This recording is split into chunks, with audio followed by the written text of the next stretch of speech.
Assalamualaikum warahmatullahi wabarakatuh. Perkenalkan, nama saya Rizky Suwandi dari semester 3B. Di sini saya akan mereview kembali jurnal untuk memenuhi tugas hukum pidana lanjutan yang diampu oleh dosen Ibu Prof. Dr. Haja Heni Nuraini SMH dan juga asistennya Bapak Dr. M. Rendi Aridayandi SMH. Jurnal itu tentang kajian tindak pidana pemerasan berdasarkan pasal 368 KUHP.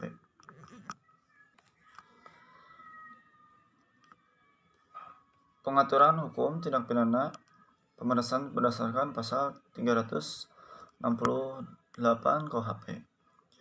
Pemerasan merupakan suatu tindak pidana yang dapat menguntungkan seorang atau pihak pemeras dan merugikan bagi pihak lainnya yang diperas. Pemerasan adalah bahasa hukum yang rumusan pidananya ada dalam hukum positif. Bila dilihat dari pemerasan, dalam bahasa Indonesia berasal dari kata dasar peras yang bermakna leksikal, meminta uang dan jenis lain dengan ancaman.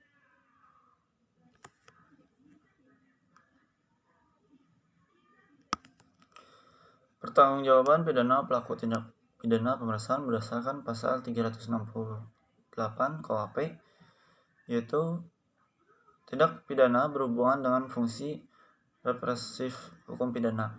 Dalam hal ini, dipertanggungjawabkannya seorang dalam hukum pidana berarti dipidana. Dengan demikian, konsep pertanggungjawaban pidana merupakan syarat-syarat yang diperlukan untuk menggunakan pidana terhadap seorang pembuat tindak pidana. Sementara berpangkal tolak dengan gagasan monodualistik proses wajar.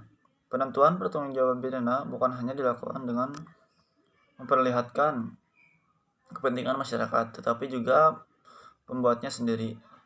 Proses tersebut bergantung pada dapat dipenuhinya syarat dan keadaan dapat dicelanya pembuatan tindak pidana.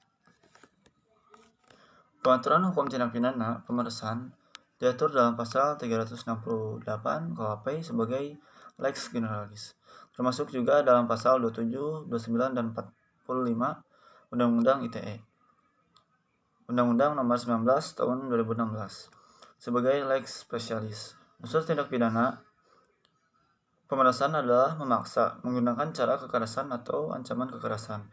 Objek tindak pidana pemerasan berupa benda atau barang, utang, dan perikatan. Dari sudut subjektif, sifat melawan hukum, yakni terdapat unsur maksud menguntungkan diri sendiri dan atau orang lain. Dan dari sudut objektif terletak pada unsur perbuatan memaksa dengan kekerasan atau ancaman kekerasan.